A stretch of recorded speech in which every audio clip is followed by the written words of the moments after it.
How's it going, everyone? In today's video, we're going to address the main issue with a CD009 swap in an SC400, and that is gearing. All right, so I'm out here on a back road. I'm going to show you why the gearing on the CD009 with the stock 392 final drive ratio is terrible. So I'm just going to put it into first gear and show you how slow it is and how high it revs. Basically, first gear is kind of useless. Oh, look at this. 6,000 RPM, 20 miles an hour.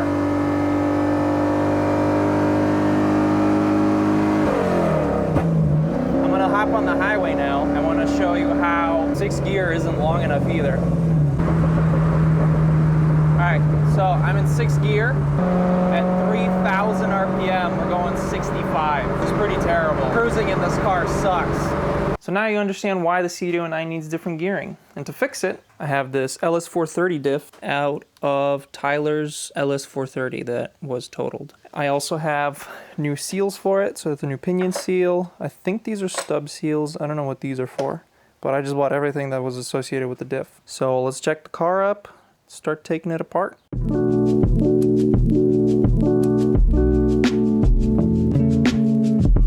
So while taking the wheel off, I realized this wheel bearing is bad. Wheel bearings moving side to side or up and down. So this video is gonna be one of those, you know, while I'm in here, might as well. Right now I'm gonna take the calipers off so I don't have to remove the brake lines.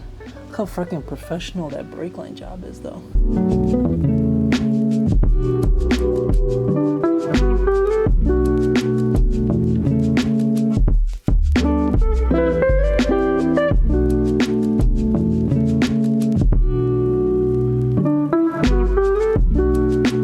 Check this shit out. I just took off the driver's side. My little coilover was literally not even attached. It was just the weight of the car was just keeping it on. Freaking awesome.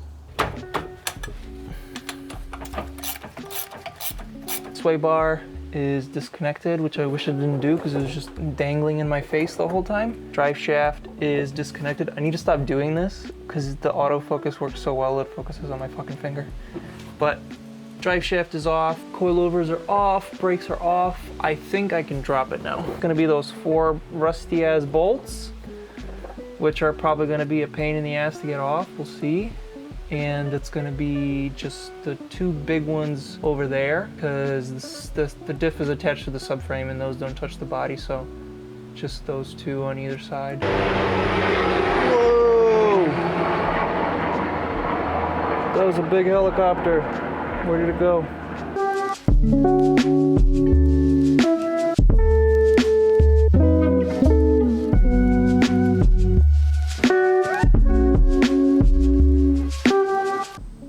Well, that was easy as hell. Look at that. The whole subframe's out. Didn't even drop anything, didn't fall on anything. That is freaking mint. I am replacing all the bushings, which is why I took the whole subframe out instead of just changing the diff. I have all solid bushings.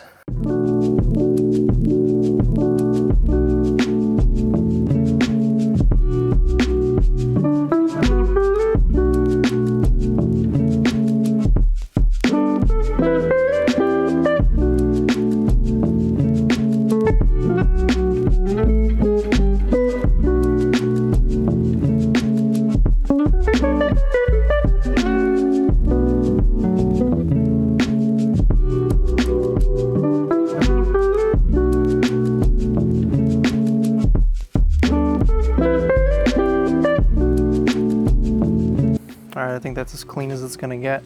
Now that it's all clean, I'm gonna start taking it apart, starting with the diff. I'm gonna take the diff out, and then I'll do all the arms and stuff. Alright, start tearing it apart. So I got one subframe mount off. The other one's being a little stubborn, so that's where fire comes in. Burning rubber. Smells good. Holy peanut butter covered monkey testicles, that sucked. Finally got these bushings out. Oh my god, that was awful, dude. This big boy right here came in clutch. So yeah, I just basically obliterated these with a fucking hammer and the punch. This one was a lot easier because it's got that fat lip on the outside. I was able to get the punch, you know, on an angle and then just punch it out. This one, however, did not survive, and it crumbled and bent, and then yeah. Now I gotta figure out how to get this guy off because it's rusted on. Like, it is completely rusted on there. This always happens with anything that has a flat side. Like, how is this immaculate? This is mint. Look at that. It's got like not a spot of rust on it. And this one's stuck. Also, I tried getting the control arms off. These are rusted inside the control arms. They're not coming out. Sorry I'm not like sitting here recording everything, but this stuff just sucks ass. I don't want to just sit here and time lapses of me just hammering a bunch because it's fucking stupid. Update when I get something finished. All right, I don't actually remember the last thing I filmed, but the whole subframe is almost completely taken apart. The only thing left is the 2 lower control arms. The only problem is these bolts are completely rusted into the arms. See that? You move with the arms. The only way to get them out is with a Sawzall. I got a nice carbide blade. This thing rips through bolts. Time to cut some shit up.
Subframe's fully disassembled. I even got this guy off. I used the Sawzall to cut the metal sleeve that was here, and then once I was able to get the wedge in there, it just came right off. So that's how I did that. So subframe is ready for refurbishing. I'm gonna wire wheel the whole thing and then coat it with POR 15 because it's been going great in my interior, so I'm just gonna keep using it. Next up is the fun part. Torch, bushings. Let's get it.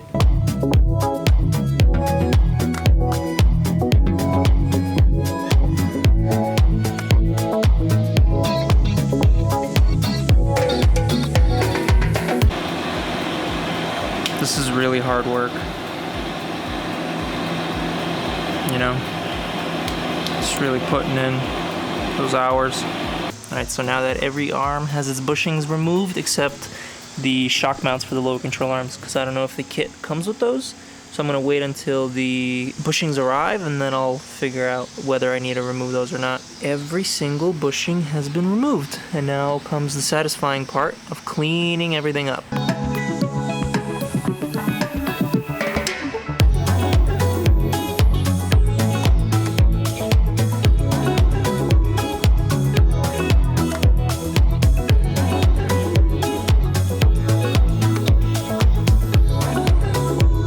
It's update time. I got a lot done.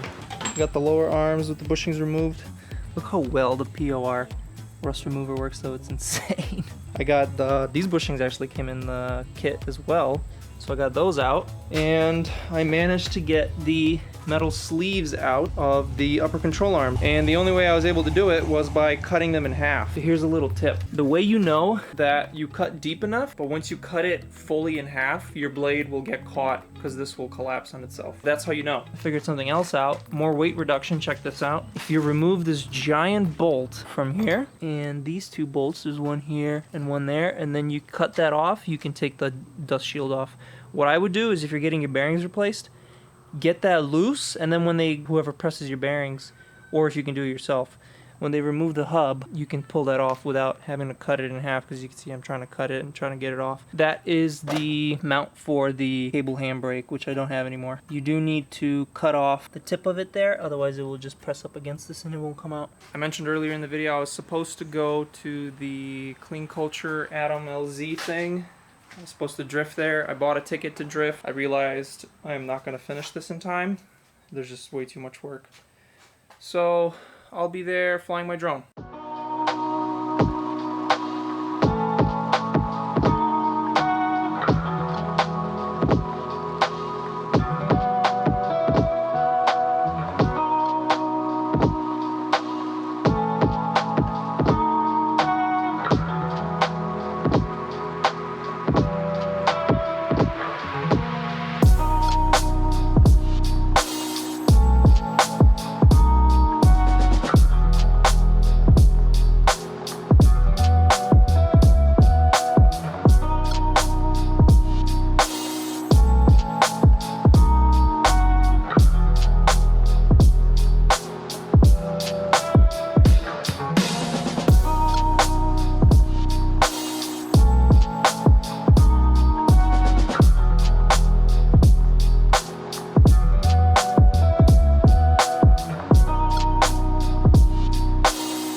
subframe degreased and etched. As you can see, all the rust is now black instead of brown.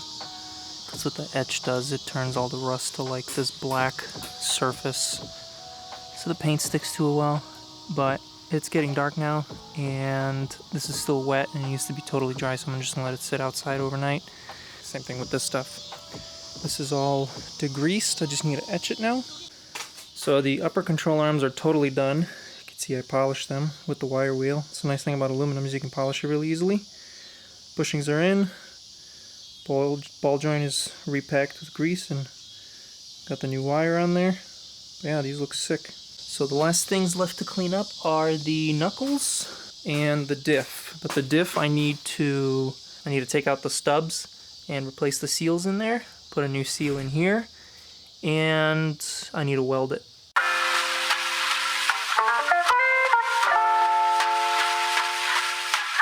Alright, so the first coat of paint is on here. It looks like it's almost dry too, so I can start a second coat. I'm only doing like a rough, whatever, just to cover up the rust. I've got these covered up, ready for grinding and cleaning. Just grinded all the bolts. Now I have to figure out what goes where. I removed the axle stubs on both sides. If you want to see a quick tip on how I did that, go check out one of my shorts. It's called Just the Tip. It's my series of shorts that I do with quick little tips. Gist of it, when this is in here, take one of the bolts, thread it in, something underneath so that the bolt doesn't dig into the housing. And then you just send it with an impactor, driver, or whatever, and then the bolt will push against this and push the axle stub out. So then you don't have to do any prying or hammering, nothing. It just comes right out.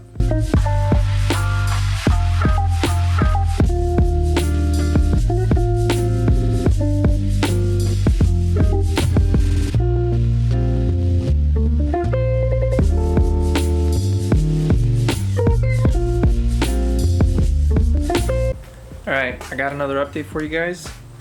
All the arms and subframe are finished. Here's how they look. Also, paint isn't perfect, but I don't care. It's a subframe. You're never gonna see it unless you really look. Subframe's good to go. I'm gonna start putting these on.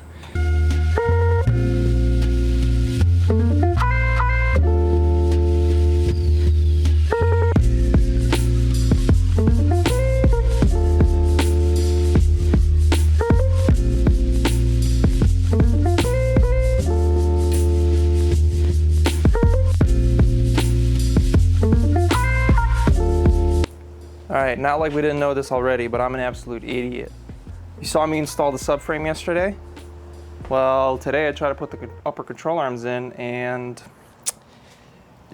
yeah, you can't. So the upper control arms are like right here, so like you can't reach the bolts. You can't even fit the arms in through here. So subframe's out again.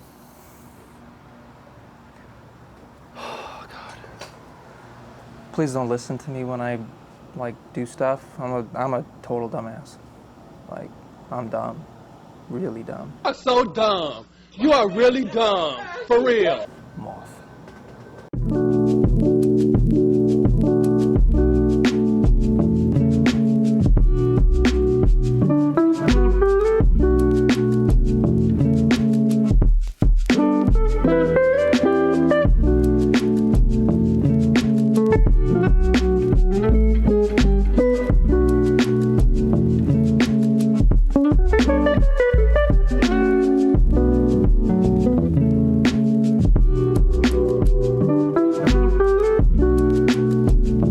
I got another update for you guys. The suspension is coming together. See that? All the arms are attached on this side. Everything fits.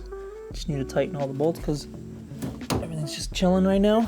The other side though, having a problem with this tension arm. It's like twisted, so this bolt hole isn't lining up. I don't know if you can see that. See that bolt hole is not lining up?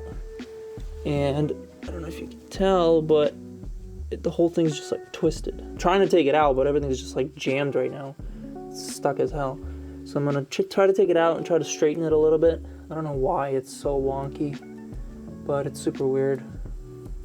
And then once that's done, I'm gonna tighten all the bolts, put the brakes back on, put the calipers back on, and then all that's left to do is weld and restore the diff.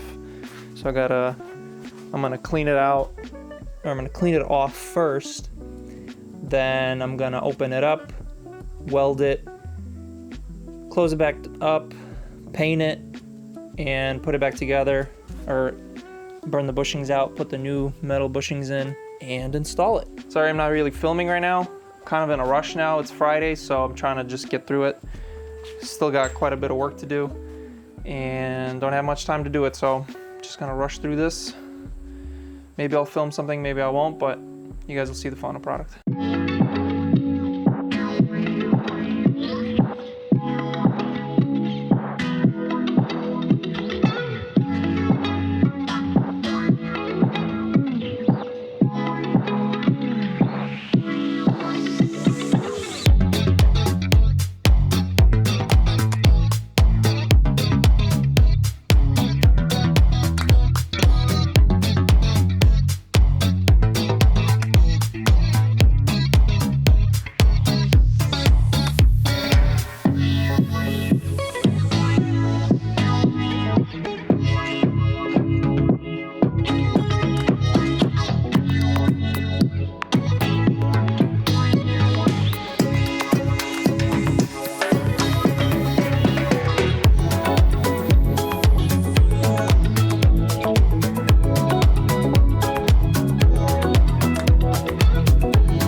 Well, boys, got good news and I got bad news.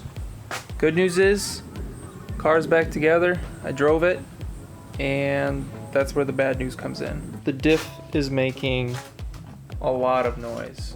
I don't know if it's something wrong with me changing the seals or something. I didn't really change anything. The only thing I did was take the flange off, put a new seal in, and put the flange back on, and I tightened the nut to the same spot where it was. There's a little notch in the nut that you have to hammer in so it doesn't loosen itself. I put it in the same exact spot, and the diff was spinning freely. Everything spins fine. See? It's not even that noisy like this. It's just when I'm driving, it's loud. It is really loud. Like, it sounds terrible. It sounds like a fucking train, dude. It's so bad. Yeah, I washed the car. I got it ready. I mounted the aero mirrors. Car looks freaking awesome, and then it wouldn't start.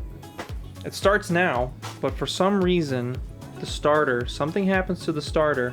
It just overcurrents the starter signal. The starter signal is its own circuit, and for some reason, the starter signal was drawing 27 amps when usually it only draws like 10. So there's either like a loose wire or short or something that I gotta figure out. Yeah, I missed the show. Sucks. I was supposed to go to the parking garage party, wasn't able to go, because the car wouldn't start, and the diff sounds terrible. In another video, or maybe I'll just fix it and then I'll mention it in another video. Shit happens with cars like this, especially now that it's not just like fixing stuff, I'm actually like modifying shit like big time. So it looks freaking sick as fuck though.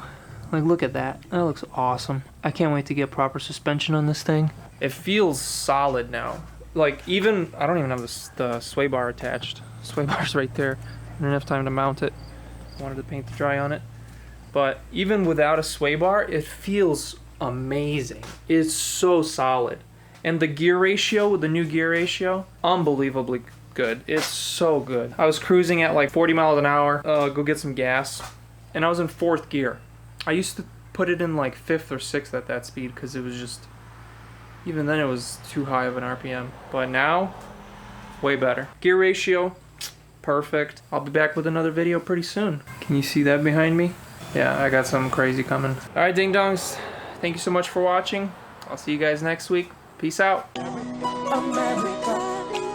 America, beautiful. Do you have your passport?